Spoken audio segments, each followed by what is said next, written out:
23 अगस्त को landing process कितनी ऊंचाई से शुरू होगी और लैंडर की स्पीड क्या रहेगी? तो जैसा कि मैं बता रहा था कि प्रोपल्शन मॉड्यूल तो चंद्र की कक्षा में घूमता रहेगा और साथ में उसके साथ जो लैंडर मॉड्यूल है जिसको कि हम सॉफ्ट लैंडिंग कराने की कोशिश कर रहे हैं, तो वह 17 अगस्त को लगभग 157 बाय 167 किलोमीटर की कक्षा में था। वो अभी 113 बाई 113 की ऑर्बिट में घूम रहा है और उसको 100 बाई 30 किलोमीटर की ऑर्बिट में जाने के बाद 23 अगस्त को 30 किलोमीटर की ऊंचाई से वह नीचे की ओर प्रयाण करेगा। सर, लैंडिंग में कितनी मुश्किल हो सकती है और यदि 23 तारीख को कोई टेक्निकल प्रॉब्लम आती है तो क्या होगा सर?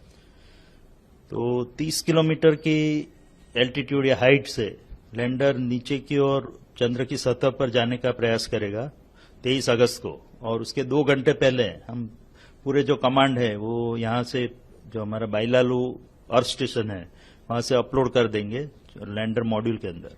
और उसके बाद जो लैंडर मॉड्यूल की हेल्थ चेकिंग, टेलीमेट्री और चंद्र में जो स्थिति है उसको सबको ध्यान में रखते हुए लगभग 2 घंटे पहले हम ये निर्णय लेंगे कि उस दिन चंद्र पे उतराण करना ठीक रहेगा कि नहीं रहेगा। तो अगर मेरे ख्याल से कोई और मुश्किल तो आने वाली है नहीं और हम पूर्णतया 23 अगस्त को ही चंद्र पे उतरने का प्रयास करेंगे। बट अगर कोई हमको ऐसा आपत्तिजनक लगता है तो हम लैंडिंग को पोस्टपोन करके 27 अगस्त को करेंगे। तो उसके लिए भी हमने पूरा सावधानी बरती है और उसके लिए जो भी कार्य करना है, जो सब प्रणाली है वो सब भी तैयार रखी है। तो हम जो मोस्ट प्रोबेबली हम 23 अगस्त को ही उत्तरायण करेंगे, अन्यथा 27 अगस्त को। और 23 अगस्त को 30 किलोमीटर की हाइट से वो लैंडर नीचे उतरने का प्रयास करेगा। तो और उसकी जो वेलोसिटी होगी 30 किलोमीटर की हाइट पे वो लगभग 1.68 किलोमीटर पर सेकंड, जो काफी गति मानी जाती है, स्पीड मानी जाती है, उससे वो नीचे की ओर प्रयाण करेगा। और जैसे कि आपको पता है चंद्र का जो गुरुत्वाकर्षण है वो उसको नीचे की ओर खींचेगा। तो उसके बाद वो इसलिए हमको जो थ्रस्टर इंजन है उसको रेट्रोफायर करना पड़ेगा, जिससे कि उसकी स्पीड कम होती जाए और धीरे धीरे जब चंद्र की सतह पर पहुंचेगा तब लगभग 0 स्पीड हो जाएगी उसकी। तो उसके लिए हमको इंजन थ्रस्टर फायर करेंगे। तो ऐसे 4 थ्रस्टर इंजन हमने लगाए हुए हैं लैंडर मॉड्यूल में। तो पहले 30 किलोमीटर से वो 7.5 किलोमीटर पे आएगा, वहां से 6.8 किलोमीटर पे आएगा। उसके बाद वो 2 इंजन हम बंद कर देंगे और फिर 2 इंजन से ही नीचे की ओर प्रयाण करेगा। जो 2 इंजन उसको रिवर्स थ्रस्ट देंगे, जिसके कारण जैसे कि मैंने बताया जब 30 किलोमीटर पे था उसकी गति 1.68 किलोमीटर पर सेकंड थी, वो 6.8 किलोमीटर तक आते आते 350 मीटर पर सेकंड तक हो जाएगी, यानी कि 4 गुना कम हो जाएगी। उसी तरह वो 6.8 किलोमीटर से फिर 800 मीटर तक आएगा और तब लगभग उसकी स्पीड जो है वो 0 मीटर पर सेकंड जैसी हो जाएगी। और उसके बाद सीधे 150 मीटर तक नीचे प्रयाण करेगा, जिसको वर्टिकल डिसेंट बोलते हैं।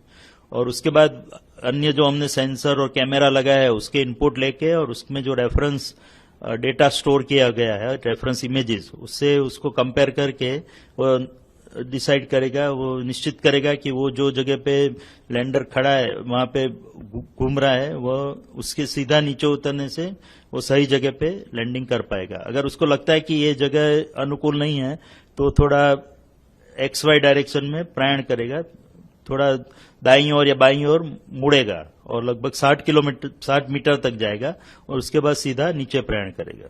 तो ये दोनों सिनेरियो हमने प्रोग्राम किए हुए हैं।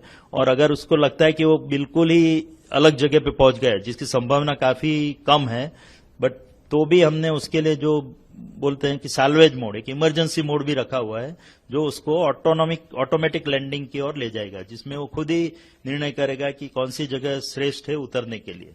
क्योंकि आपको पता होगा कि हम साउथ पोल यानी कि जो चंद्र के दक्षिण ध्रुव की ओर जा रहा है, कि वहां की जमीन बहुत ही उबड़ खाबड़ है, उसमें काफी क्रेटर्स और बोल्डर्स है।